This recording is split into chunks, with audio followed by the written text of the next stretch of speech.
Good evening. Thank you for joining us. I'm Jennifer Lezak, Coordinator of Special Projects for the Adult Services Department, and on behalf of everyone at Chicago Public Library, welcome. We're happy you're here tonight, and we invite you to join us for other virtual events, including author events, book discussions, maker workshops, and so much more for adults, teens, and children. Visit shypublib.org for a full schedule of upcoming programs. During tonight's program, we'll be monitoring the chat for questions from the audience, so please let us know if you have a question and leave it in the chat, either one. Tonight, we're pleased to present the celebration of the life and work of the late Bette Howland on the occasion of the release of her memoir, W3. In 1968, Bette Howland was 31, a single mother of two young sons, struggling to support her family on the part-time salary of a librarian and laboring day and night at her typewriter to be a writer. One afternoon, while staying at her friend Saul Bellow's apartment, she swallowed a bottle of pills. W3 is both an extraordinary portrait of the community of Ward 3, the psychiatric wing of the Chicago hospital where she was admitted, and record a defining moment in a writer's life. The book itself would be her salvation. She wrote herself out of the grave and later went on to write the acclaimed collection Calm Sea and Prosperous Voyage. First published in 1974, the memoir that launched Bette Howland's career is being reissued as part of a Public Space's ongoing revival of one of the significant writers of her generation. Here with us tonight to discuss Bette's life, we're pleased to welcome Brigid Hughes, Peter Orner, and Laura Adamczyk. Brigid Hughes is the founding editor of A Public Space and A Public Space Books. Previously, she worked at the Paris Review with George Plimpton, succeeding him as editor in 2003. She teaches at Columbia University and at A Public Space. Peter Orner is the author of two novels, The Second Coming of Mavala, Shikongo, and Love and Shame and Love, and the story collections Maggie Brown and Others, Esther Stories, and The Last Car Over the Sagamore Bridge. His book, Am I Alone Here? A Memoir, was a finalist for the National Book Critics Circle Award. Orner's fiction and nonfiction have appeared many places, including the New York Times, the Atlantic Monthly, Granta, the Paris Review, McSweeney's, the Southern Review, and many more. He is a professor of English and creative writing at Dartmouth College. Laura Adamczyk is the author of the short story collection Hardly Children from FSG Originals. Her fiction has won awards from the Union League Civic and Arts Foundation of Chicago and Danzig de Quiet International Literary Program, and she has appeared in The Chicago Reader, Guernica, McSweeney's, and many more. She lives in Chicago, where she edits and oversees books coverage for the AV Club. Please now join me in welcoming Brigid, Laura, and Peter to the CPL virtual stage. Thank you so much, Jennifer. It's such a pleasure to be here tonight with all of you. You know, a few years ago, when Lucia Berlin stories were brought back to print, Lydia Davis wrote about having, I think she said, faith that the best writers will rise to the top like cream sooner or later and will become exactly as well known as they should be. And I've always loved what Etel Adnan, whose writing didn't find a wide audience until she was in her 90s, said. I've always had a few friends, she said, who liked what I did, and that was enough. With Bette Howland, when we started this project, I didn't have the chance to talk with the author. There were no writers known to me who could help to lift up her work. There was really only the work, but somehow good literature must have some sort of secret magnetic field, because Peter Orner popped up and Laura Adamczyk appeared. So I want to thank both of them really from the bottom of my heart for being here tonight and for being these amazing earthly beings who can hear that low frequency and uplift an amazing writer to the front shelf that she deserves. So thank you to both of you, both for your early championing of her work and for being here tonight. I thought to begin, if I could just ask each of you to talk a little bit about your introduction to her work. I think for both of you, it was through her stories, and then you came to the memoir. And maybe Laura, can I ask you to start? Sure.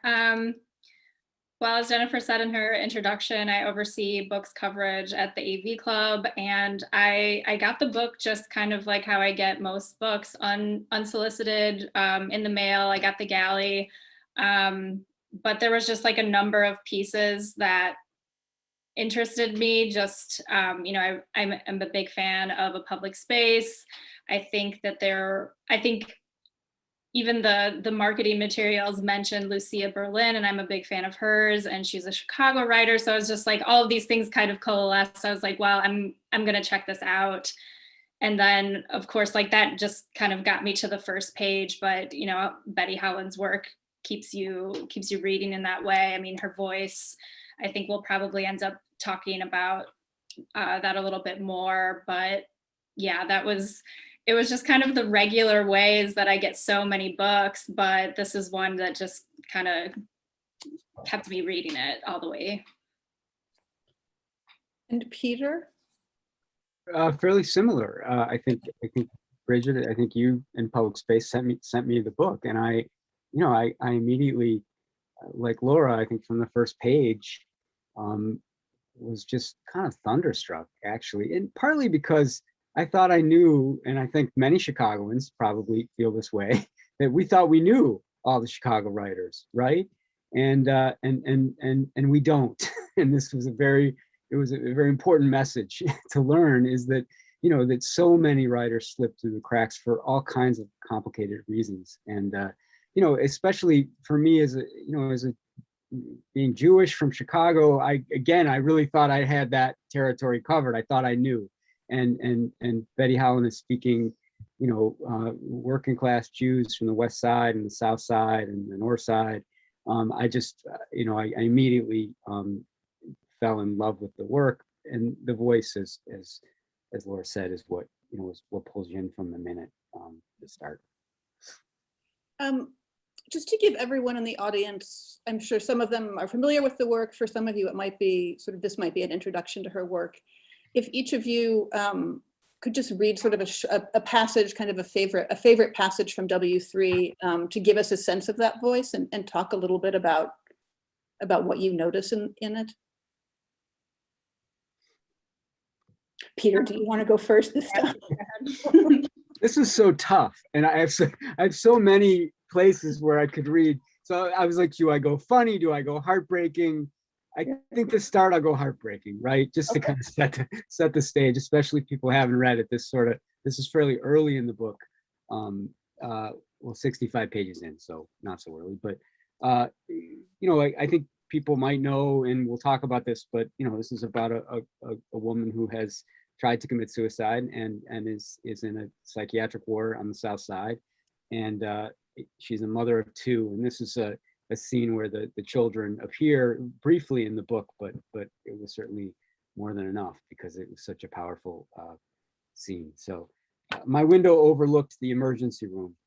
I listened to the panicky yelping sirens of the ambulances at night, watched the blue lights of the squad cars flashing across the ceiling. My sons were too young to be permitted on the ward, and I was not yet permitted off. So my mother planned to drive them up to the emergency room entrance where I could get a parting glimpse of them. The station wagon drove up, two round heads bouncing in the tailgate, a light bowl and a dark bowl. My mother had given the boys haircuts, of course. That was the first thing she did whenever she got her hands on them. The two heads emerged timidly, mistrustfully, looking all around, not knowing what was expected of them. They looked in general neater and cleaner than I was used to seeing them, older, more serious, in their bright shirts, new jeans, deep pale cuffs stiffly rolled up. They stood side by side holding hands. And then they're not sure where to look. And so it takes a while for them to figure out their mother is up looking at them in the window. It's a heartbreaking, but also even, you know, funny. I mean, she's always has a funny angle or a comic angle. I mean, the light bowl and the dark bowl, the mother, the minute she gets a hold of them, she gives them haircuts. I mean, that's funny, but there's nothing funny about this moment. And I think that is one of the most powerful things for me about her work, is that she's always looking for an absurd angle to anything, even if it's, and this is quite personal, and I think we'll talk later about whether or not the book is personal or not. But I to me, the way that she sets that scene so deftly, so concisely, it's just totally remarkable. And you know, the light bowl and the dark bowl, they stood side by side holding hands. And for me, what really gets me is that they were more serious. The kids were more serious. At any rate, that's just a start. And her mother is one of the great characters in her work. Yes. Who sort of appears throughout her stories. Laura? I'll go even earlier than that. I think, yeah, the voice comes in so quickly in her work, but I feel like this was one of the pieces that I really sort of latched onto. So this is her describing kind of the sensations of what happened after she took the pills. One thing surprised me. Dying was not what I had expected. It wasn't anything like what I had imagined it would be all those times I'd gone over it in my head, stretched out in the dark as if awaiting its approach. And I thought I knew it so well. I pretty quickly regretted what I had done and called the doctor. He couldn't be reached. I told the voice of the answering service what had happened and sat down and waited for him to return the call. That was all. Nothing happened. No stealth, no reckoning, no leaden weight. It didn't start with the feet, creep up the legs. My mind went out first, blew like a fuse. Evidently, I had gotten undressed, a creature of habit, and lain down between the sheets in an orderly fashion. I never heard the telephone, but I had later learned that someone rang the bell, that I had spoken with him through the black mouthpiece by the door buzzer in a sluggish, sullen voice, and he had gone away wondering what was wrong. I had no recollection of this at all. I have never remembered it. It was just as if no one was home. Yeah, I just really like, it feels like immediately she's trying to stave off a certain kind of sentimentality and a certain kind of expectations. Like she knows what people are expecting when they hear this kind of story. And she's like, that's not what it's like. This is how it happened. It was really simple. It was straightforward. You know, she kind of starts to chop things up in the shorter phrases and the sentences, which I love. That I feel like she does that in a lot of her stories as well, where she just kind of, she knows that she's playing with some really heavy material, but she's like, I'm just gonna tell it to you. And I love it. I thought that both the sort of that idea of no self and just the quality and the way she pays attention and the details that she notices and sort of how she must have gone about kind of gathering that information and who she must have talked to sort of understand what happened at the beginning of this story that she's about to tell, all feel to me like very defining qualities of her work. And maybe, Peter, that gets to sort of what you had mentioned earlier about how personal a story the memoir is, and what we expect when we see memoir and we open up the book. Right. I mean, I think it's interesting. Both Laura and I picked personal passages. I think partly that is to kind of show people the book is inviting, like it has that, like that is in there. But I think it's hard to excerpt the other parts. I found, like, I thought, well, I'd have to explain too much if I read that part. You know what I mean? And so I feel like one of the things that I guess I've heard people say about the book or read, you know, that it has a, that it's impersonal, that it's not clinical, but that it's not a memoir about a person. It's a, and I think that's true, but I also think, as you kind of suggested, Bridget, I think, you know, what for them.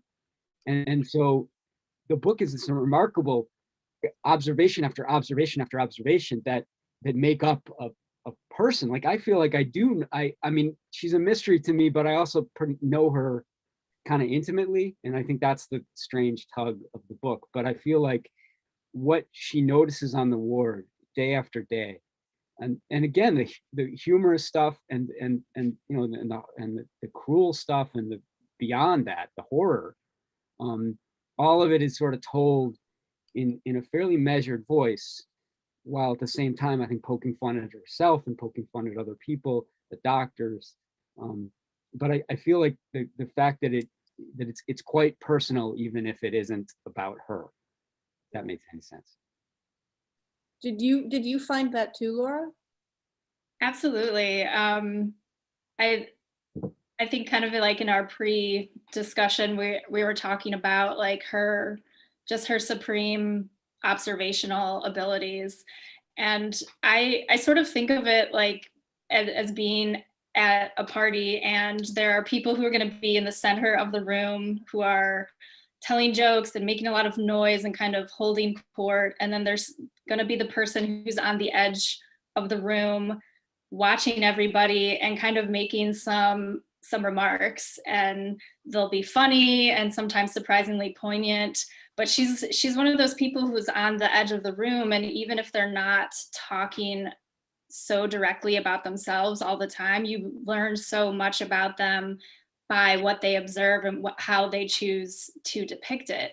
I mean, I think one of the things that comes up in the memoir, but then also in her stories, is, I mean, I just love the way that she can immediately capture an individual just in a few sentences, you know, those physical descriptions, or she'll put some pieces of dialogue in there, and it just like happens so fast, and she does it so it's so consistently and just like all the time, and I'm like, I don't know. There's some great scenes of pool playing in here, and there's one, just like, there's this guy Sydney, and he's the best pool player, and she describes his I love to watch him straddling the table, cocky, the size of a 12-year-old, tossing back a hank of greasy hair and screwing up his eye, twitching his pink nose like a rabbit. I mean, just things like that. And then it's so almost shocking when kind of later, you know, 20 pages after that, she's actually playing pool, the narrator, and, you know, Betty.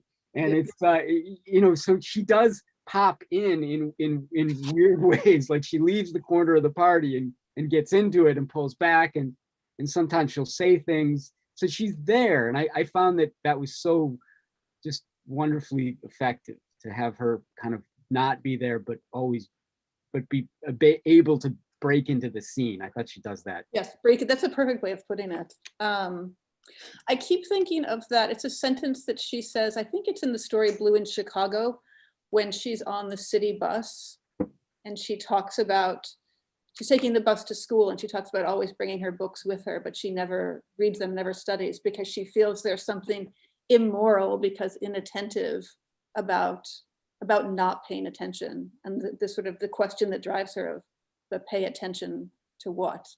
And I feel like in all of her stories and in the memoir, she's sort of answering that question, like, what is the thing that I should be noticing? Where should I be looking? You know, what's the detail about this person that will capture them? And then you see her playing pool. Much to my chagrin, my family moved to the suburbs the day I was born.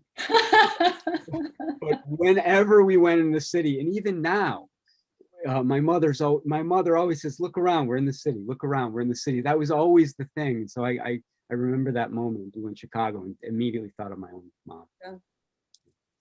That's great. Laura, we were talking a little bit beforehand, and you were talking about how time works in the memoir. And I wonder if you could talk a little bit about that. Yeah, I think it was originally sort of this question that I posed to myself while I was reading it, because at a certain point I realized that I did not know how much time was passing in the book. That, like, because of the way she structures the memoir, like it's all of these pieces of describing how things are usually on the ward, or this is the kind of thing that happens, or this smaller thing happened, but it doesn't kind of branch out into this longer narrative. And so, and it kind of stays like that through most of the book. And I was just kind of wondering, like, what is happening with this? Like, why did she decide to do it this way? And I think sort of one of the, sort of the answer that I forced myself to give was that, you know, I think she's really usurping expectations for what people think when they think about a memoir, especially one where there could be this like redemptive arc or this arc of recovery. I think she's just kind of saying no to that. I think she's saying that that is too neat and tidy of a story to tell, and it's it wasn't true for her, and it wasn't true for a lot of the people that she came to know. And I mean, I really like that when I can feel an author recognizing what the tropes are and pushing back, and not just to be contrary, but to say, like, maybe there's another way to tell this story, one that is closer to the truth that people experience. But I wonder what you two thought about the way that time worked, because I think it's fascinating, and I think there's more than just my own theory on this. Peter? Yun, like, I think talks about this in the introduction, which is beautiful and painful, and just how it's this closed world, a psych ward, and they do go out, they go bowling, they walk around the neighborhood, they do all kinds of things, but they're closed inside there. And I think that partly, I agree with Laura in terms of just it is, their time isn't passing in any kind of systematic way.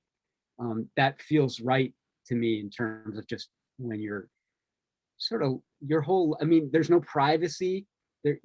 Everything about this experience is communal, and I think time probably has a very different feel. And in situations where I've experienced when life is communal, time does pass differently, especially and when you're not in charge. And so I feel like but I also really agree with Laura, like, she subverts every expectation of a memoir, and that's just what I love about it. And it feels like whether she called, this is clearly nonfiction and she called it a memoir, but I think it has the feel of a novel, a radically different structure than most novels, but it feels to me like the movement of time is so complicated in here that it feels like she's not trying to replicate the day by day, like the passing of 2 months or 3 months or however long she was in. I think it's unclear exactly how long, but I'm not making any sense. But you're making a lot of something about just the compression of the time. It doesn't, if you're in there 3 weeks or 6 months, what does it really matter if it's kind of becoming ingrained in your head? Yeah. So anyway. Yeah, somebody had asked that, how long is she in there? And I realized, gosh, I've spent so much time reading and thinking about this memoir, and I don't, yeah, you're right, I don't know. And I went through and tried to look for the markers. And you really, it is hard to get a sense of linear time. So one of the things we did sort of in the process of publishing these books was to try to do as much research as we possibly could, both to find what she had published, and just to get a sense of what her career had been and her life had been. And one of the things we came across was an editor, or a letter that she had written to an editor early on in the process of W3, clearly responding to some questions, I think, from the editor about what is this? This is not what I expected from a memoir. And she talks about the book being about patterns. And I thought that was so interesting to think, not about time, but about patterns. And maybe I'll just read a little bit of what she said in this letter. She said, "I have not considered that I had any license to alter events, conversations, and individual characteristics, gestures, behavior. The pattern is in the real event. It is discovered rather than imposed." She said, "My favorite form is the short memoir, especially autobiographical. The characteristics of this form are often astonishing material and a style of strange lucidity. Obviously, in most cases, the unity of such works is in the character. In this case, it is in the experience, a shared condition and a place. As I say, quote, if you swallow a lethal dose of sleeping pills, your experience moves from the plane of the particular to the general. This is really what the story is about." That ended up being the quote that they put on the front cover of the original edition of the book. And just that plane, the switch from the particular to the general, which I think captures so much I think, would you say that that's true of her stories as well? I'm thinking in particular of the stories when she set in the library and the court, and she's really sort of interesting in thinking about the individual in the context of these larger frames, and maybe even the city of Chicago is one of those frames. Yes, am I getting carried? Am I saying things without thinking them through?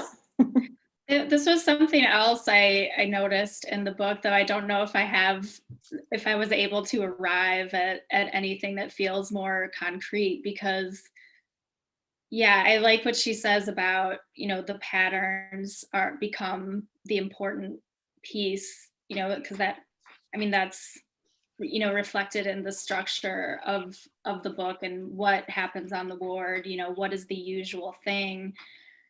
But she talks at some point later about like when people are allowed to leave, that it has to do with like when people first arrive, they're very resistant to being there. They make a big point of like saying like, I'm not crazy. I'm not like all of you. And so you're only ready to leave once you have kind of let down your borders and been absorbed into the group. So it's like only once you kind of say, okay, yes, I am one of these people, and then you can leave. It feels like this kind of paradox almost. And yeah, I don't know if I have anything else about this idea of this collective, but I don't know, it's an interesting feeling of the way that these communities form. I was interested really in how little treatment that was actually depicted in the book. Most of the time, like Peter said, they're playing pool, or they're making crafts, or they're having a meeting of talking about like who gets a pass to leave the ward. So it was just like fascinating to me how little interaction there actually is with the doctors. And it's just like all of these very intentional choices that, they're very just kind of anti what you would expect from this kind of book. Yeah. Go ahead. Yeah. Oh yeah, you go. I'd be so curious what short memoirs she was referencing in 1974. It'd be fascinating to know. I'm sure you tried to find, and I'm sure there's some stuff out there, but that's fascinating. I think just in terms of I think she was interested in the day-to-day-ness of the library, of the criminal courts, even of day-to-day family interactions. I know she has claimed that this book and her stories in Blue Chicago in particular are nonfiction, or stories created out of nonfiction. And I think that's remarkable, because I think she's just fascinated by the interactions that are routine, in these spaces, and the way that the families are having the same arguments over and over again. There's nothing new, even though they're going to a particular wedding in Chicago that day.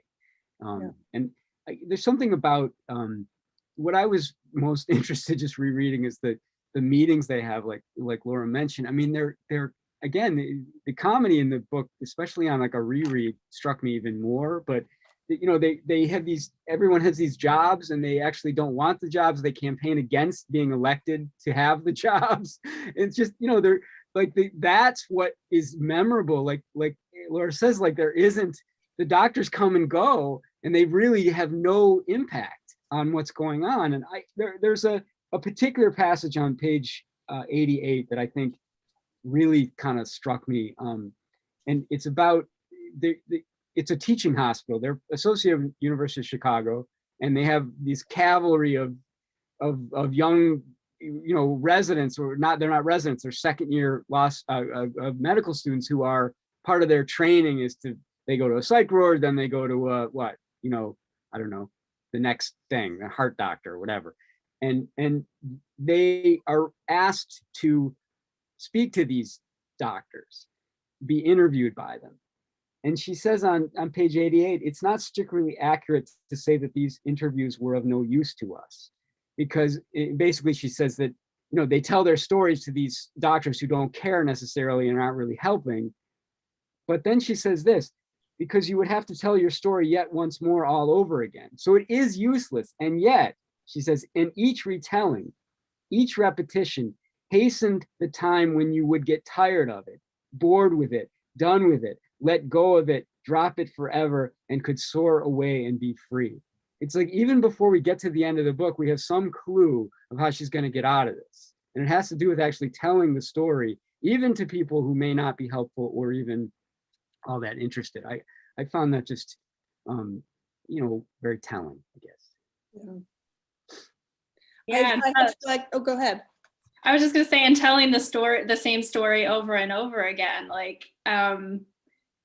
Peter said, like the routine of it, and it kind of lulls you a little bit, where you don't expect certain, I don't know, like peaks or kind of climaxes in the story itself, but because she's so deft of a writer, and just she ends up piercing that sort of that lull, or she gives you a sense of what is regular, what is normal, and there's this kind of quality of this repetition, and then she'll come in with even in just a sentence, with something so heartbreaking, or just it feels like a slap in the face, just like how startling it is. And it's they're sentences that would otherwise, like in a more typical memoir, maybe not stand out as much, but because she puts them against this routine and sort of the way that she observes people outside of herself, that when she does, it just, yeah, it's so arresting. Yeah, I was just going to say that passage that Peter had read, I had flagged, and then so that's at the beginning of the book, and then towards the end of the book, a friend of hers comes sort of and from her old life and sort of takes her out to lunch. She says, "My friend Jay was right. It was time for me to leave, but not for the reasons he thought, putting it all behind me. This time I would have to take the long way home, but I had achieved my aim, got myself where I wanted to be. Not in a mental ward, that wasn't the goal, but free of my own personality, my particular history. Not so private, particular, and personal after all. Now I was ready to reclaim it, though it could never be of as much interest to me again." That last sentence just knocks me out. And I come to it every time, and I sort of pause and sort of try to understand fully what that means to her. Sort of think of everything that followed for her after she left the hospital. Can I just ask both of you to talk a little bit about, since we're at least in theory all gathered in Chicago at the Chicago Public Library talking about this book, about her as a Chicago writer, and sort of in what way you think of her as a Chicago writer, and what that means even? I don't have as full of a kind of historical knowledge of Chicago writers. I feel like it's as much by osmosis as anything else.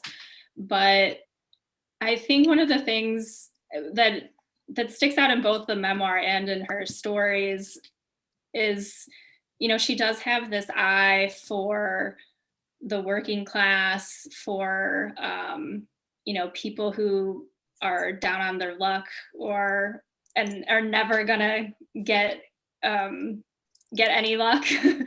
But so she has this really love and appreciation for those people, but at the same time sort of keeping this eye out for the systems and the people in power who, create those circumstances that people live in.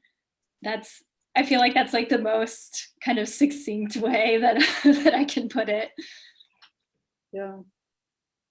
Peter, do you think if somebody said Chicago writer? They should now, and they should have for how many decades now? I mean, absolutely. I mean, I've been thinking a lot about why, like, this particular writer and certain writers just don't get, somehow get remembered in the right way. I mean, I think part of the problem is this idea of Chicago writer, I think, partly. I mean, if we think of Chicago writer, like what everyone has to write like Nelson Algren, that kind of like, you got to write about,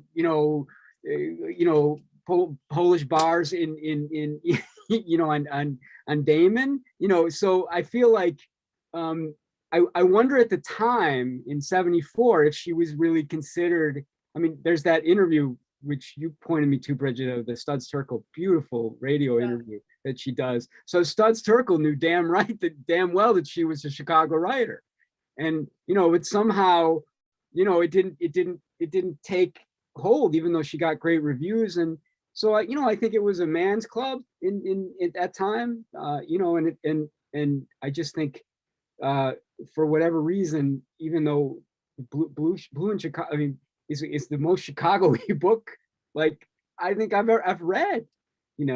It's up there with Algren and Diebeck and people like James T. Farrell, who she was a big fan of, apparently. And she knew there's some correspondence between them. It's fascinating, and so, but I also think like the Jewish angle too is interesting to me. Like, I wonder at the time, and I have correct me if I'm wrong, but I wonder if she was brought into that fold. Like we had, in 74, you had what they called, Hart, Shafter, and Marx, right? You had Bellow, Malamud, and Roth.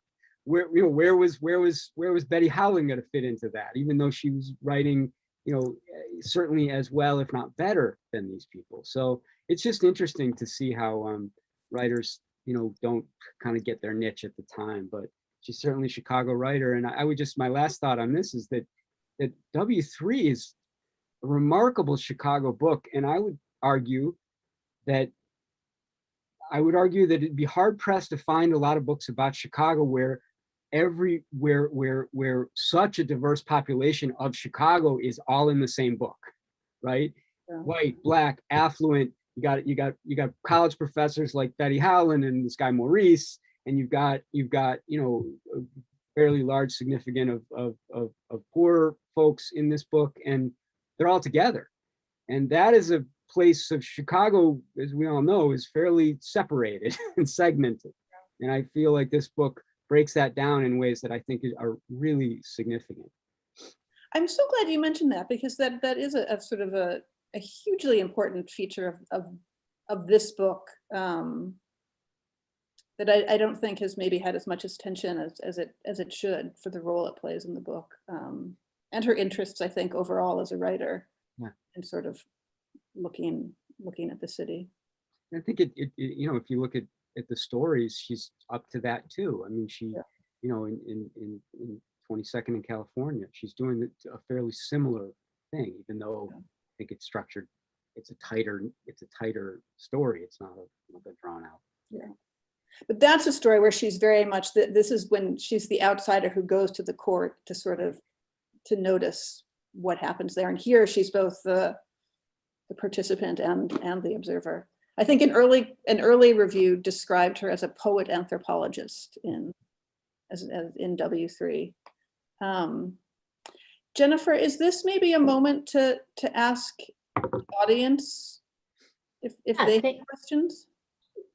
Thanks, Bridget. We do have some questions from the audience that is coming through. So John asks, I heard memoirist Dani Shapiro described as a, quote, public contemplative, a term she loves. How would you describe Bette with a unique term like this, and describe yourselves? Oh. What was the phrase, public contemplative? Yes.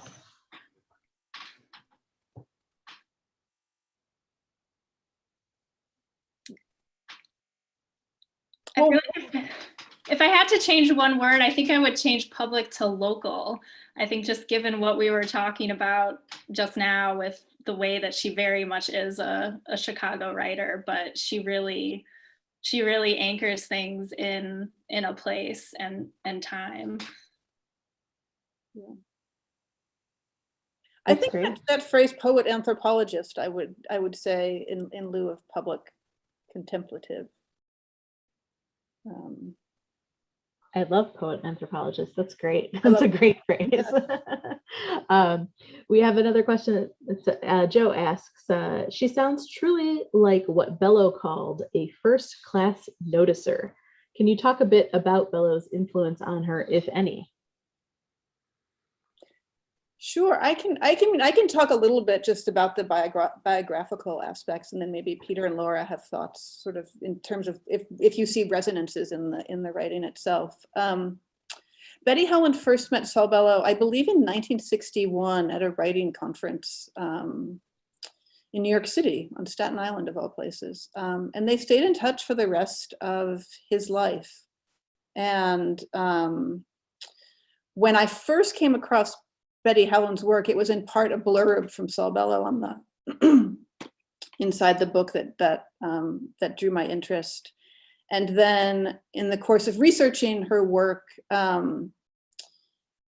we came across her children shared a portfolio of letters between the two of them. And so one of the ways that I got a sense of Bette Howland as a writer and sort of a sense of her life was through her correspondence with Saul Bellow. And he was hugely important to her, I think, both just as kind of a support and encouragement, and also just as a champion of her work and supporting her through with fellowships and trying to connect her work with people in the publishing community. And their letters back and forth to each other are quite something. And we published a portfolio of these letters, including some that he sent her in 1968, which would be the year that she ended up in the hospital. You know, I think they both took care of each other. I think just as human beings and as writers, they were great and important readers of each other's work.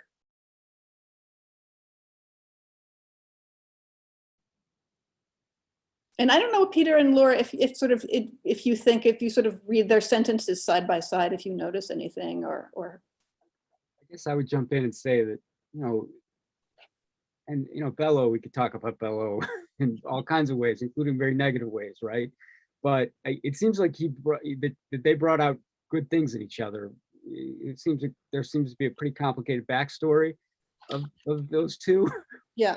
But I think just in terms of the writing, I think she revered his work, and I think I can hear in the rhythms, not that she's that she's playing off some of the things that he did also especially well, writing on the street, being funny, finding the absurd, kind of, and again, this sort of, a little bit of a Jewish vernacular of, the West Side or the South Side and she's from the West Side, he's from this, but so I feel like she is sort of clearly influenced by him, and I think she revered his work, even if their relationship was complicated. But the letters are really beautiful, and she seems to bring out good things in him, and that's not always the case.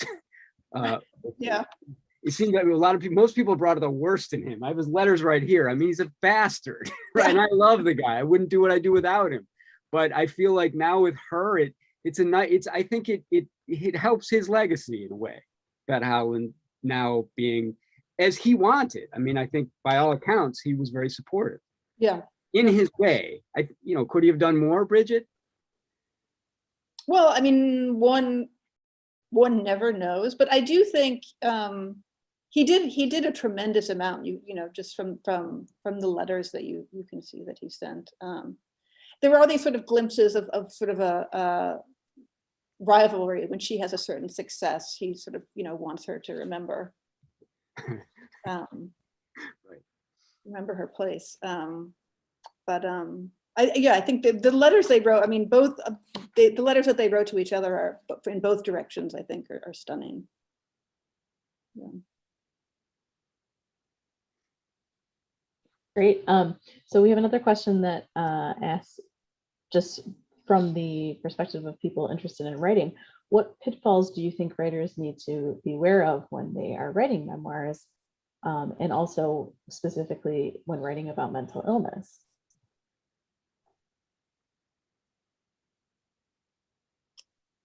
I think I'll just put forward the advice that, or it doesn't even feel like advice. It feels just like putting forth the book itself, but what Howland does here, in that she just kind of resists the expectations of the form, of all of the tropes that you could think of when you think of a book like this. She doesn't fall into any of the traps, and she seems like she's actively resisting them and really making something her own. And that, I mean, that could partly be why her work wasn't recognized at the time, that, you know, she was doing something that felt subversive, at least on this kind of formal and structural way.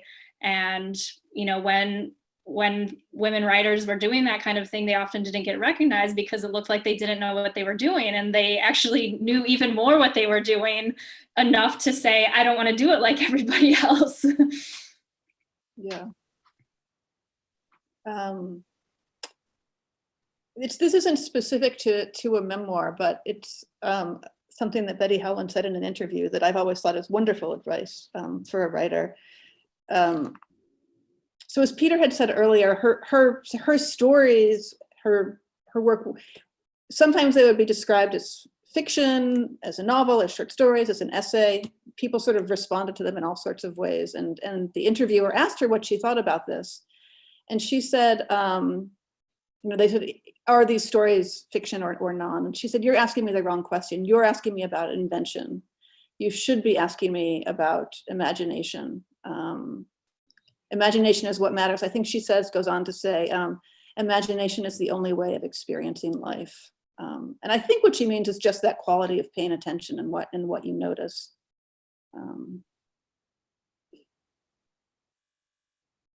That's great. Yeah. And another question, and this is, I guess, for you, Bridget, but what considerations does one have when publishing a memoir like this for contemporary audiences? Do you feel that people wouldn't be interested in history, or there might be things in the book from the time it was written that wouldn't translate to you know, current day audiences? Were those things you were worried about?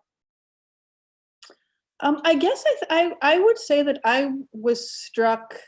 I mean, so this is about events that took place in 1968. The book was published in 1974. So it's almost 50 years later. I'm struck by how relevant it seems to now, how I think much of what she writes about, she could probably still write about today. And, you know, at the same time, I think there are probably moments when you realize that what she notices sort of reflects a certain 1960s atmosphere as opposed to what we might notice now. But for me, that makes the book maybe more interesting to publish. And I'm sort of always interested in what we miss and what our blind spots are, and how, you know, from the distance of 50 years later, what we would see differently. So to me, that's an argument for publishing it, and not something that we had reservations about, I guess. That's great. And then one final question, Richard asks, how would you compare her to Tilly Olson, another working class Jewish woman writer? Oh, that's a Peter Orner question. It's so, I literally, Richard, thank you for I thought of that tonight. I was looking at my copy of Olson's stories, which are in the other office that doesn't have, I have no, I'm in the closet, everybody, because I have no Wi-Fi outside of it. Anyway, yes, I mean, she's a lot funnier than Olson, but her politics seem to track Olson. Her need to sort of observe, not just to observe, but, you know, to make a point, and Olson does this too, without ever being didactic. And I think that is what I would link them. And, you know, Olson's an interesting case, just, you know, in terms of a writer who did get a relative amount of due at the time for a tiny book of stories, which are essential stories. But, you know,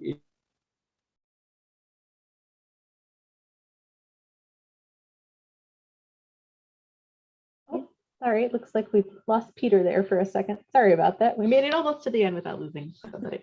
Well, before we close, we always just want to give the opportunity to our panelists to talk about anything else that they might be working on, or anything else that they're reading that they want to share with the audience, or any recommendations you have. I'd be curious, I know, Laura, you mentioned Lucia Berlin, but if you would sort of place Bette Howland, like who else would you put on the shelf with Bette Howland? Ooh. am I back on? Sorry. Yep. You're back. Sorry. I think you might have to come back to me on that Okay. one. I got one, not to be completely geeking out, but Gina Burial, also Jewish writer of the same era, also, you know, of the top shelf of story writers. I would put them both on it. So, and Tilly Olson's a great one. Yeah. Lucia Berlin, Carver, right? I mean, Yeah, Carver. Malamud. Yeah. Ozick. Okay, I'll shut up. Tilly Olson and Gina Burial, those are two writers, I think, Peter, that you had mentioned to me, and I know you've been a champion of for a long time, who I'll now have to go take off my shelf and look at again.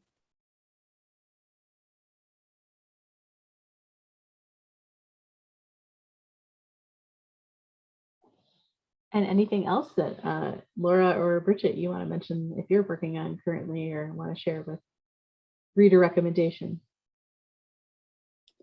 I will maybe just mention that we are publishing, so Bette Howland in her lifetime published 3 books, W3 and 2 story collections, Blue in Chicago and Things to Come and Go. We included Blue in Chicago in her selected stories that we did the other year. And next year we'll do Things to Come and Go. And in an event with her 2 sons recently, they mentioned that one of the stories in Things to Come and Go is the one story that they can think of that is sort of fully fictionalized. They can't think of sort of the autobiographical equivalent to the characters. So we'll do that next year, and I'm looking forward to that.